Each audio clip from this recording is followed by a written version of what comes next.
মতন, হিন্দু ভাইদের মতন, বেজাতিদের মতন বলতে পারেন ভাইস্তা তুমি কি কথা বললা। ছোট্ট করে উদাহরণ দিলে বুঝবেন। দেখবেন আমার হিন্দু ভাই যারা আছে, আমার প্রতিবেশী ভাইরা যারা আছে, তারা দেখবেন মাঝে মাঝে পূজা হয় 12 মাসের 13টা, ঠিক কিনা যদি বলেন, আরো জোরে বলতে হবে। পূজা হয়, দুর্গা পূজা যখন আসে, দেবী পূজা যখন আসে, সারাদিন পূজা করে, সারা রাত পূজা করে। সকাল বেলায় মা দেবীকে সকাল বেলায় পানির ভিতরে নিয়ে চুবায়, নদীতে ভাসায় দেয় না, ভাসায় দেয়। আর একটা মন্ত্র পড়ে, কি মন্ত্র জানেন? যে মন্ত্র পড়ে পুরোহিত, মন্দিরের ঠাকুর, সে তো অর্থ বলে না, কারণ অর্থ বললে তো ওর চাকরি থাকবে না। দেখবেন হিন্দু ভাইরা সারা রাত পূজা করার পরে সকালবেলায় যাইয়া মা দেবীরে নদীতে ভাসায় দেয় আর বলে, যা দেবী সর্বভূতে শান্তি রূপে, ওং নমস্তস্যাই নমো নমো, বল্লাং জ্যেষ্ঠাং শ্রেষ্ঠাং প্রমাণ পূর্ণং মোহাম্মদ রাঘং বরস আদাল্লাহু কানিকাতম আল্লাহু কানিবাতম ইয়াতো ইয়াসমিন ত্রিশীর্ষ শাখা সমন্বিত ওয়াসুরশান হারিনিহু হরং ওয়াল্লাহ ওয়াল্লাহ ইল্লাল্লাহ তিল্লাল্লাহ। দেয় কি দেয় না জোরে বলে? অথচ এই মন্ত্রের ভিতরে কি বলছে? হ্যাঁ, মন্ত্রের ভিতরে বলে, আরে তুই দেবী খোদা শাস্ত্র, তুই খোদা না, তুই তো বেহুদা, তুই তো খোদা না, তুই কি বেহুদা। তাই কেন কয় আমার হিন্দু ভাইরা? শুরুতেই আমি বলছি, খেয়াল রাখবেন, ওদের পয়েন্টে কেবল আসতেছি। যে সৃষ্টি করে, সৃষ্টিটা কি কখনো কেউ স্রষ্টা হতে পারে? কথা বুঝেন নাই? এই যে মাইকটা বানাইছে, এই মাইক কি স্রষ্টা না সৃষ্টি? জোরে বলেন। আপনি একটা জিনিস বানাইছেন, ওইটা আপনার খোদা না আপনি ওর খোদা? বুঝেন নাই? আপনি একটা জিনিস বানাইছেন, মনে করেন রোবট বানাইছেন, এই রোবট কি আপনার খোদা না আপনি রোবটের খোদা?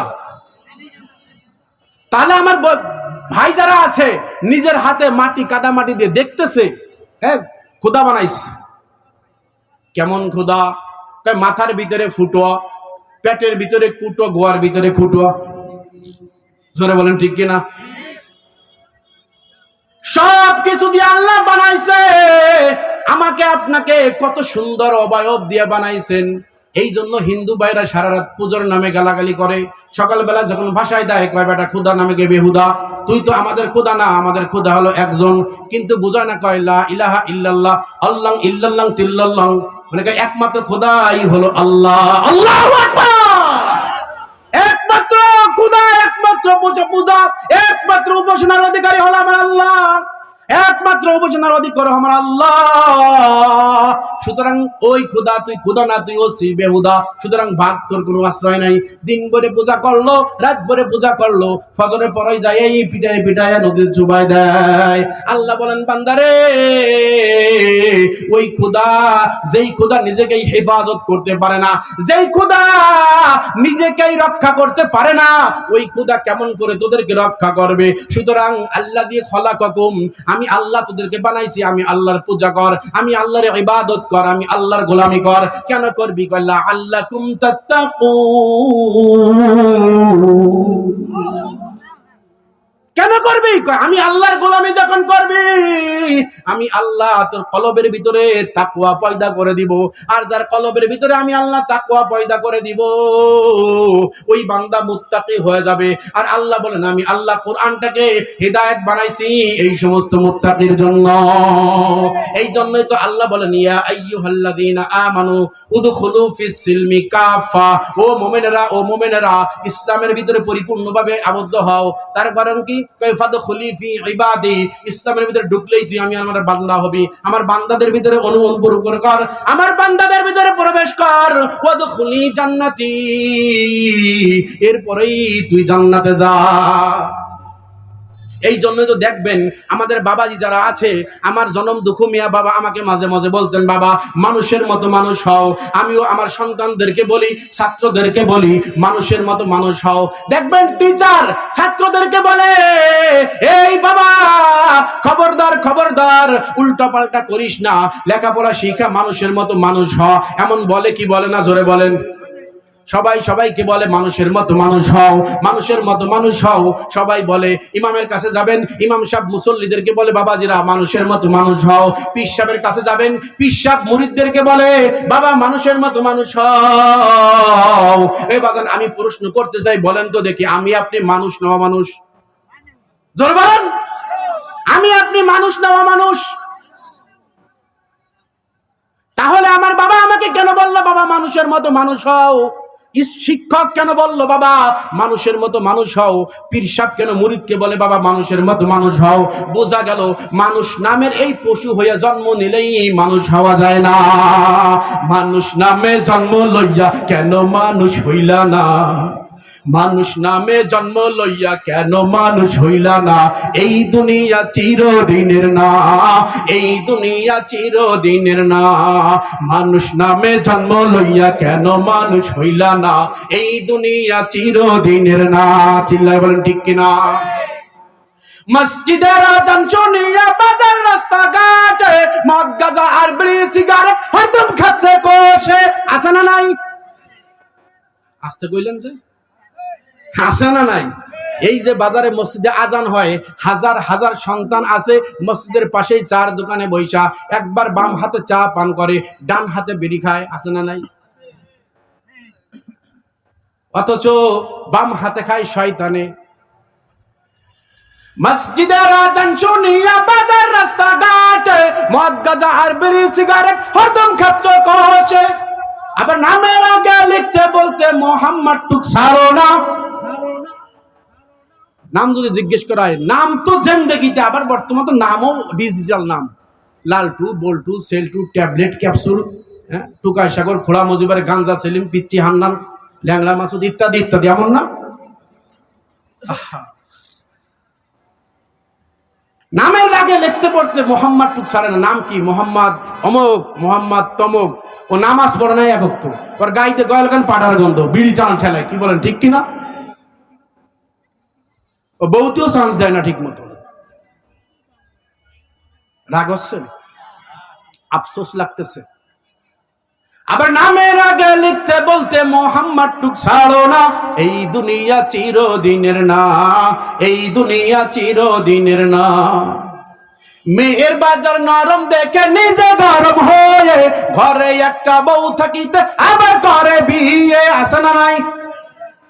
মেয়ের বাজার নরম দেখে নিজে গরম হয়ে ঘরে একটা বউ থাকিতে আবার করে বিয়ে। আবার রাস্তাঘাটে চলতে ফিরতে পশুর স্বভাব ছাড়ে না। ঠিক কিনা জোরে বলেন? আবার রাস্তাঘাটে চলতে ফিরতে পশুর স্বভাব ছাড়ে না। এই দুনিয়া চিরদিনের না, এই দুনিয়া চিরদিনের না। মানুষ নামে জন্ম লইয়া কেন মানুষ হইলা না?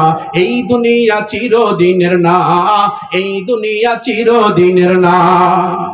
এই জন্য বাজান আসেন আসেন, এখনো সময় আছে, এখনো সময় আছে, এখনো দিলটাকে পরিবর্তন করা নেই, এখনো সময় আছে, নিজেকে শুধরায়া নেই। কারণ কখন জানি আমার আপনার কাছে আজরাইল দাঁড়ায়া যায়। এই জন্য বাজান আল্লাহ বলেন লাআল্লাকুম তাত্তাকুন। বান্দা কেন গোলামি করবি, কেন গোলামি করবি? কয় তুই মুত্তাকি হয়ে যাবি। মুত্তাকি হইলে ফায়দা কি? আল্লাহ বলেন তুমি যদি মুত্তাকি হয়ে যাও তুমি আর নামাজ ছাড়তে পারবা না, নামাজ বাদ দিয়ে তুমি ঘুমাই থাকতে পারবা না। আহারে বান্দারে, তুমি যদি মুত্তাকি হয়ে যাও তোমার সামনে লক্ষ কোটি টাকার বান্ডিল থাকবে, তুমি এলাকার মেম্বার, তুমি এলাকার চেয়ারম্যান, তুমি এমপি, তুমি মিনিস্টার, তুমি প্রধানমন্ত্রী, তুমি যেই হও না কেন, তোমার ভিতরে যদি আল্লাহর ভয় থাকে, তোমার ভিতরে যদি আল্লাহর সামনে দাঁড়ানোর ভয় থাকে, তোমার ভিতরে যদি কবরের ভয় থাকে, এ বান্দা তোমার ভিতরে যদি আখিরাতের ভয় থাকে, তুমি টাকার পরোয়া করবা না। কারণ টাকা তো এমন একটা জিনিস দুনিয়ায় মাটির উপরে চলে। কবরে গেলে টাকা চলবে না, কবরে গেলে ইউরো চলবে না, কবরে গেলে রুপিয়া চলবে না, কবরে ডলার চলবে না, ডলার চলবে না, পাউন্ড চলবে না, রিয়াল চলবে না, কিচ্ছু চলবে না। ওই জায়গায় কি চলবে? আল্লাহ বলেন ইল্লা মান আতাল্লাহ বিকলবিন সালিম। আল্লাহ আল্লাহ বলেন ওই জায়গায় একটা মাত্র জিনিস চলবে, সেইটার নাম হলো নেক আমল। এই যে আজকে মাহফিলে বসছেন, এই জায়গায় সুবহানাল্লাহ বলতেছেন, ফায়দা কি? আল্লাহর রাসূল বলেন, যেই বান্দা দিন মজলিসে বৈশা অথবা বাহিরে বৈশা যে কোনো নিয়ামতের বিনিময়ে একবার সুবহানাল্লাহ বলল, আমি আল্লাহ ওই বান্দার জন্য তার জান্নাতের ভিতরে একটা সুবহানাল্লাহর গাছ লাগায়া দেই। জোরে জোরে জোরে। গাছটা কেমন কয়, তোমার 500 বছরের রাস্তা, দুনিয়ার সবচাইতে দ্রুতগামী ঘোড়া যদি চালায় যায় 500 বছর, 100 বছর নয়, 200 বছর নয়, এক আধারে 500 বছর ঘোড়া দাবড়ায় গেলেও ওই গাছের ছায়া অতিক্রম করতে পারবে না। এই জন্য বাজান অনেক যুবক ভাই আছে সারা রাত হেডফোন নিয়ে ঝাঁকানাকা দেহ দুলান, হ্যাঁ, সারা রাত ঝাঁকানাকা ডিজে গান শুনে ডিজে পার্টি করে, রাত্রে বেলা 2টা-3টার সময় ঘুমায়। আবার অনেক যুবক ভাই আছে ফ্রি ফায়ার গেম খেলে, ধর আছে না নাই? আসতে বললেন কেন? ধর ফ্রি ফায়ার গেম খেলে 2টা-3টা পর্যন্ত ঘুমায় যায়, ফজরের নামাজের খবর নাই। ও বাজান রে, ও যুবক রে, ও যুবক ভাই তাকায় দেখ, আমিও তোর মতন একটা যুবক সন্তান। তোদের ভাই আমার গলার কণ্ঠ খারাপ দেয় নাই, গান পারি না তা না, প্রায় 200-300 গান আমার মুখস্থ আছে। কারণ দাদা আমার শিল্পী ছিল, আপনারা অনেকেই জানেন। ইচ্ছা ছিল দাদার মতন শিল্পী হব। ভবিষ্যতে দেখলাম এই জায়গায় কোনো রাস্তা নাই, সমস্ত রাস্তা হচ্ছে অন্ধকারের রাস্তা। এরপরে চিন্তা করলাম কোরআনের আলেম হব, কোরআনের দায়ী হব। গান যদি গাইতেই হয় এই কণ্ঠে কোরআনের নামে গান গাবো। এই জন্য বাজান রে আমি কোরআনের আলেম হইলাম। আলেম হওয়ার পরে আর কিছু পাই নাই, তবে একটা জিনিস পাইছি, এমন জায়গা আছে যেই জায়গায় গেলে মন্ত্রী মিনিস্টার পাশে বৈশা চাতক পাখির মতন তাকায় থাকে। আল্লাহু আকবার। এই সম্মানটা আল্লাহ দিছে, এটা কিনতে পাওয়া যায় না। চেয়ারম্যান হইলে পাওয়া যায় না, মেম্বার হইলে পাওয়া যায় না, মন্ত্রী মিনিস্টার হইলেও পাওয়া যায় না। এটা গড গিফট, আল্লাহর তরফ থেকে আসে। শুনলে আপনারা হয়তোবা খুশি হইবেন, আবার কেউ বেজারও হইতে পারেন। এই গত 26 তারিখে রংপুর পাগলা পীরে গেছিলাম। পাগলা পীরে বয়ান ছিল, ওখানে প্রধান বক্তা ছিলাম। বলছি ভাইরে এই জানচাট পার হয়ে কেমনে যামু? ওর আগের দিন প্রোগ্রাম ছিল আমার বান্দরবন লামাতে। কয় হুজুর চিন্তা করেন, আপ ডাউন টিকিট দিচ্ছি। বিমানের টিকিট দিচ্ছে আপ ডাউন, আলহামদুলিল্লাহ বলেন। বিমানের টিকিট দিচ্ছে, খালি দিছে আমার চেহারা দেখার জন্য না? আমার বাবার অনেক নাম ডাক আছে, আমার বাপ তো একজন ভ্যান চালক, রিক্সা চালক, সবাই জানেন। এই জন্য বাজান জীবনটাকে পিউরিফাই করার দরকার আছে না নাই? ও যুবক ভাই, তোমরা যারা মনে করো রাতভর গেম খেলো, রাতভর গান শোনো, নাচ গান দেখা রাতের বেলা ঘুমায় যাও, ফজরের নামাজের খবর নাই। বিশেষ করে আমার ইন্তেজামিয়া কমিটি যে যুবক ভাইরা আছো, ও যুবক ভাই তোমাদের আল্লাহর কাছে অনেক দাম, অনেক দাম। কেমন দাম? আল্লামা ইমাম গাজালি রহমাতুল্লাহ নাম শুনছেন? ইমাম গাজালি রহমাতুল্লাহ আলাইহি তার এক তাসাফুর কিতাবের ভিতরে লেখছেন 40 জন বুড়া মানুষ, 40 জন বুড়া মানুষ নির্জনে নিবৃতে বসে এক জায়গায় বসে গুনার দিকে তাকাইয়া যদি আল্লাহকে ডাক দেয়, আল্লাহ, জোরে ডাক দেন না আল্লাহ, আরো জোরে ডাক দেন আল্লাহ, 2 হাত জাগায় আল্লাহকে একবার ডাক দেন আল্লাহ, আরো জোরে আল্লাহ। ইমাম গাজালি রহমাতুল্লাহ আলাইহি বলেন ওই 40 জন বিরুদ্ধ মানুষ এক জায়গায় বসে আল্লাহকে ডাক দিলে আল্লাহ যত দ্রুত সাড়া দেয়, এর থেকে অতি দ্রুত একজন যুবক মানুষ। কেমন যুবক? কয় যার যৌবনের তাড়না আছে, রক্তের ভিতরে উত্তাপ আছে, গরম আছে, যৌবনের চাহিদা আছে, বাসনা আছে, কামনা আছে, রক্তের ভিতরে উত্তাপ আছে, গরম আছে, এমন একজন যুবক যদি নির্জনে নিবৃতে বসে আমি আল্লাহর কাছে গুনার দিকে তাকাইয়া, দিনের বেলায় গুনাহ করছে, এমন গুনাহ করছে পৃথিবীর কোনো সাক্ষী নাই, কিন্তু সে তো সাক্ষী আছে, গুনার দিকে তাকাইয়া তাম পৃথিবী যখন ঘুমায় যায় আমি আল্লাহর কাছে ডাক দেয়া, ভাই মালিক জীবনে কত গুনাহ করেছি রে মালিক, পৃথিবী না জানো আমি তো জানি আমি কি পাপ করেছি, হায় পৃথিবী না জানো আমি তো জানি আমি কি পাপ করেছি, হায় আমার পাপের করলে বিচার, আমার পাপের করলে বিচার, বাঁচার আমার নাই উপায়। আমায়, দয়াময় তুমি মাফ করো আমায়, মাফ করো আমায়। পৃথিবী না জানুক আমি তো জানি, আমি কি পাপ করেছি হায়। আমার পাপের করলে বিচার, বাঁচার আমার নাই উপায়। দয়াময় তুমি মাফ করো আমায়, মাফ করো আমায়। চিল্লায় বলেন আমিন। ইমাম গাজালি রহমাতুল্লাহ আলাইহি বলেন, ওই যুবক যখন নির্জনে নিভৃতে আল্লাহর কাছে দুই ফোঁটা চোখের পানি ফেলায়া আল্লাহকে ডাক দেয়, আল্লাহ বলেন ওই 40 জন বৃদ্ধ মানুষের ডাকে আমি আল্লাহ যতটা দ্রুত সাড়া দেই তার থেকে অতি দ্রুত ওই যুবকের ডাকে সাড়া দিয়া দে। এই জন্য যুবক ভাইরে, নাচ গান বাদ দাও, নাচ গান বাদ দাও, অন্তত ফজরের নামাজটা পড়ো। তার কারণ আল্লাহ রাসূল বলেন, মান তারাকা সালাতাম মুতাআম্মিদান ফাকাদ কাফার। যেই বান্দা ইচ্ছাকৃতভাবে এক ওয়াক্ত নামাজ ছেড়ে দিল, কেমন যেন সে কাফের হয়ে গেল। এজন্য নামাজ ছাড়া যাবে না। জোরে বলেন, নামাজ ছাড়া যাবে না। ঘুমাই থাকি আমরা, ঘুমাই থাকি 10টা পর্যন্ত। কেমন করে ঘুমাও তুমি ও মানুষ, কেমন করে ঘুমাও তুমি ফজর করে কাজা। এমনও তো হতে পারে তোমার জোহরেই জানাজা। ঠিক কিনা জোরে বলেন, আর জোরে বলেন ঠিক কিনা। কেমন করে ঘুমাও তুমি ফজর করে কাজা। এমনও তো হতে পারে তোমার জোহরেই জানাজা। এমনও তো হতে পারে তোমার জোহরেই জানাজা।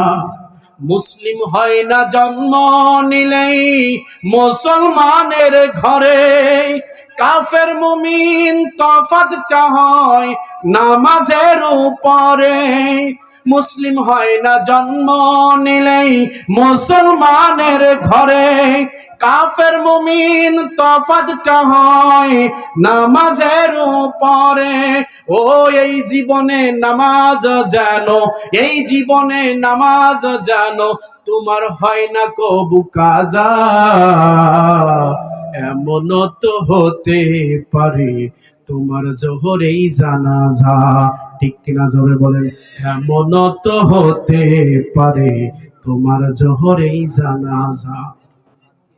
বেনামাজির লাশ কবরেতে রাখবে রে যখন, মাটির চাপে পাজরের হাড় ভাঙবে রে তখন। বেনামাজির লাশ কবরেতে রাখবে রে যখন, মাটির চাপে পাজরের হাড় ভাঙবে রে তখন। ও বিষাক্ত ওই সাপের সবল, বিষাক্ত ওই সাপের সবল বেনামাজির সাজা।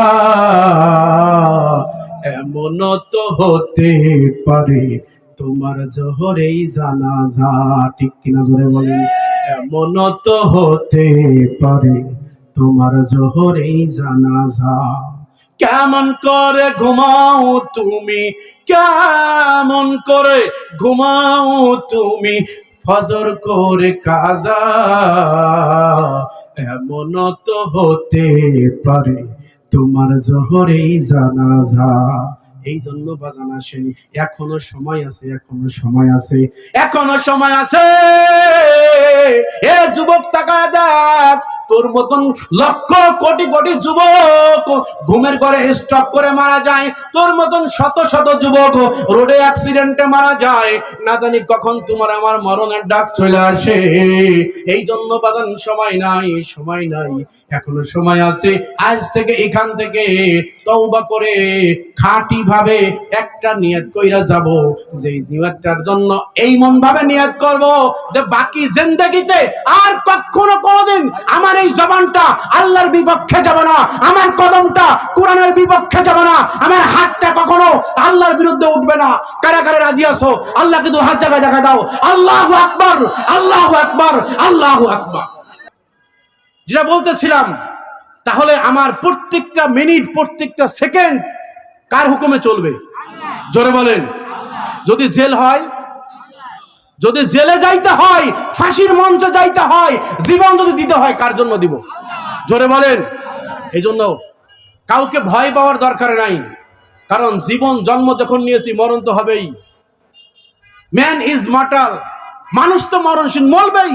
যার জীবন আছে সে মরবেই। সুতরাং কেউ বাঁচতে পারবো না, পারবো নাকি? কুল্লু নাফসিন যায়িকাতুল মাউত সুম্মা ইলাইনা তুরজাউন। মরণ আমার হবেই। সুতরাং ওই কাউকে ভয় পাওয়ার সময় এখন নাই। একমাত্র প্রত্যেকটা কার্যক্ষেত্রে ভয় পাবো, গোলামি করবো কার? জোরে বলেন। আল্লাহ। আল্লাহর গোলামি করলে ফায়দা কি হবে জানেন? কবরটা জান্নাতের বাগিচা হয়ে যাবে। কবরে যাওয়ার সঙ্গে সঙ্গে আল্লাহ রাব্বুল আলামিন আপনার কবরটার ভিতরে জান্নাতের বিছানা বিছাই দিবে। আপনার দৃষ্টির পাওয়ার যতদূর যাবে ততদূর পর্যন্ত কবরটাকে প্রশস্ত করে দিবে। আর যদি বেঈমান হয়ে মারা যায়,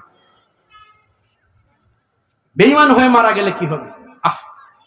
মাওলানা আমজাদ আলী রাহমাতুল্লাহি আলাইহি তার এক কিতাব বের ভিতরে লিখেছেন, যারা বেঈমান, যারা বেঈমান, মুনাফিক, যারা জাহান্নামী, এদের মরণের সময় অবস্থা আল্লাহ বলেন ওয়াসাকু বিসাক।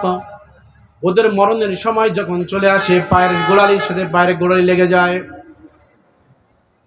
হাত পা ওয়াকিত হয়ে যায়, চক্ষু দুইটা উলট পালট হয়ে যায়, চোখ দুইটা উলট পালট হয়ে যায়, লাফালাফি ছটাছটি করে। আবার অনেক বাবা তো আছে মৃত্যুর যন্ত্রণা সহ্য করতে না পারে প্রস্রাব পায়খানা করে দেয়।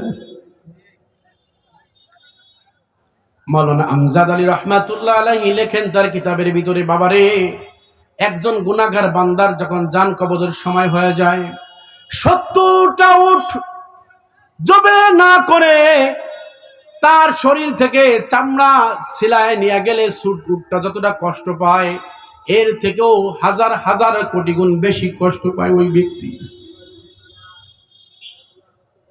কত কষ্ট, কত কষ্ট। বুখারীর শরীফ ফাইজুল বারীর হাসিয়ার ভিতরে আসছে, আল্লাহর রাসূল যেই দিন দুনিয়া থেকে চলে যাবে, একবার বেহুশ হয়, একবার জ্ঞান ফেরে। আম্মা জান আয়েশা সিদ্দিকা রাদিয়াল্লাহু তাআলা আনহা এই হাদিস খানা রওয়ায়াত করেন। আম্মা জান আয়েশা বলেন, আল্লাহর রাসূল আমাকে বলল, ও আয়েশা, আমাকে এক পেয়ালা ঠান্ডা পানি দাও। আম্মা জান বলেন, আমি তো ভাবছিলাম আল্লাহর রাসূল বুঝি পানির পিপাসা লাগছে, পানি পান করবে, এই জন্য ঠান্ডা পানি চাইছে, আমি ঠান্ডা পানি এনে দিলাম। আমি তাকায় তাকায় দেখি আমার রহমতের নবী, দয়ার নবী, মায়ের নবী একবার ওই ঠান্ডা পানির পেয়ালার ভিতরে হাত দেয়, আর এমন চেহারাটা এরকম বারবার মোসার বলে, ইয়া সাকরাতুল মাউত, ইয়া সাকরাতুল মাউত। মৃত্যুর যন্ত্রণা কত কঠিন, মৃত্যুর যন্ত্রণা না জানি কত কঠিন। আজরাইল আলাইহিস সালাতু ওয়াস সালামকে আল্লাহ রাসূল জিজ্ঞেস করলেন, ভাই আজরাইল, আমার জানটা তুমি কবজ করতেছো কোন হালতে, কতটুকু কষ্ট দিয়া? আল্লাহ রাসূলকে আজরাইল আলাইহিস সালাতু ওয়াস সালাম বলে, ইয়া রাসূলুল্লাহ, ইয়া হাবিবাল্লাহ, আপনার জানটা এমন ভাবে নিচ্ছি যেমন একটা দুগ্ধপেয়ী মার কোলের ভিতরে সন্তান দুধ পান করতে করতে ঘুমায় গেছে। ঘুমায় যাওয়ার পরে ওই দুগ্ধপেয়ী বাচ্চাকে ঘুম পাড়াইয়া মা তার মুখ থেকে স্তন বের করে নিয়ে আসলে সন্তান যেমন টের পায় না, ইয়া রাসূলুল্লাহ, আমি আপনার জানটা এমন নরমাল কোয়ালিটি দিচ্ছি। আল্লাহ রাসূল বলেন, ও ভাই মালাকাল মউত, এত নরমাল পর্যায়ে আমার জান কবজ করতেছো, তারপরও আমার মনে হয় উহুদ পাহাড় আমার বুকের উপর চাপাই দিছে। আমি আল্লাহর বন্ধু, আমার জানের কোয়ালিটি যদি এমন হয়, বিদায়ের কোয়ালিটি যদি এমন হয়, না জানি আমার উম্মতের কত কষ্ট। রব্বি হাবলি উম্মতি, রব্বি হাবলি উম্মতি। এই জন্য বাজান রে, এখনো সময় আছে। ও পর্দার অন্তরালের মা বোনেরা গো, একটু দিলের কানটা লাগায় শোনো রে মা। একদিন তুমি যাই করেন নববধূ সেজে রেশমি কাপড় পরিধান করে, শাড়ি চুড়ি পরিধান করে আসছিলা, একদিন ওই ঘর থেকেই তোমাকে 5 টুকরা কাপড়ে বেঁধে, মার্কিন কাপড় বেঁধে তোমাকে রাইখা আসবে বাঁশবাগানে। এই পৃথিবী যেমন দেখা যায় এমনই থাকবে, কিন্তু বাজান পৃথিবী কিছুদিন থাকবে, এক সময় সব শেষ হয়ে যাবে। একদিন তুমিও থাকবো না, আমিও থাকবো না, কেউ থাকবে না। বাড়ির জায়গায় বাড়ি পড়ে থাকবে, গাড়ির জায়গায় গাড়ি পড়ে থাকবে। তোমার আমার সম্পদ খাবে লোকে, আর তোমার আমার এই সাদের দেহ খাবে পোকে। मौत जिस दिन आ गई दुनिया की हालत क्या हुई, रूह तन से उड़ गई मुर्दा की हालत क्या हुई। जब मलाकुल पहुंच आ गए तुम्हारे सामने, वे तुम्हें फुर्सत न मिलेगी रब हिलाने के लिए। कैसी कैसी ताजदारों बादशाह संग से वो खजीना बाला खाना, शान शौकत क्या हुई। ओ खजीना बाला खाना, शान शौकत क्या हुई। कैसी कैसी खूबसूरत रानियां शहजादियां, कैसी कैसी खूबसूरत रानियां शहजादियां, तन बदन सब गल गया वो शक्ल सूरत क्या हुई। हुस्न तेरा चंद रोज आखिर फना हो जाएगा, हुस्न तेरा चंद रोज आखिर फना हो जाएगा, जिसमें तेरा नाज हाय खाक में ली जाएगा। এই সাদের দেহ একদিন মাটির সাথে মিশে যাবে, এই সুন্দর দেহ পোকের খাবার হয়ে যাবে। আর আজকের মাহফিল শেষ করে আপনার পাশের কবরস্থানে যাইয়া, মা বাবা যার নাই, মা বাবার কবরের পাশে দাঁড়াবে। 2টা মিনিট দাঁড়াইয়া একটা বার ভাববা, হায় রে, আমি যেই বাড়িতে বসবাস করতেছি, এই বাড়িতে এক সময় আমার দাদা বসবাস করত, এক সময় আমার বাবা বসবাস করত। আমার দাদাও নাই, আমার বাবাও নাই, জনম দুঃখিনী মাও নাই। এখান থেকে যাইয়া ঘরে যাইবা, মাকে মা বলে ডাক দিতে পারবো না, বাবাকে বাবা বলে ডাক দিতে পারবো না। আরে বাবার তৈরি করা ঘরখানা আছে, মা যেই পানদানে পান খাইতো সেই পানদান খানা এখনো আছে, কিন্তু জনম দুঃখিনী মা নাই। মা কবরে ঘুমায় আছে, বাবা কবরে ঘুমায় আছে। একটাবার বাবা মার কবরের পাশে দাঁড়ায় প্রশ্ন করো, মা ও বাবা, কবরের জগতে তোমরা কেমন আছো? কান যদি ভালো থাকে শুনতে পাইবা, দুনিয়ার কেমন ছিলা, আখিরাতে কেমন থাকবা। এবার জান, যদি আমার ভিতরে একটা জিনিস থাকে, আমিও মারা যাব, আমিও মারা যাব, মরণের কোনো টাইম আছে নাকি বলেন তো দেখি? মরণের কোনো টাইম নাই, মরণের কোনো টাইম টেবিল নাই। যত যা কিছু আসুক সব পারমিশন নিয়ে আছে, একটা মাত্র পারমিশন, একটা মাত্র জিনিস যেটা পারমিশন লাগে না, হঠাৎ কইরাই সামনে দাঁড়ায় যাবে। যখন সামনে দাঁড়ায় যাবে,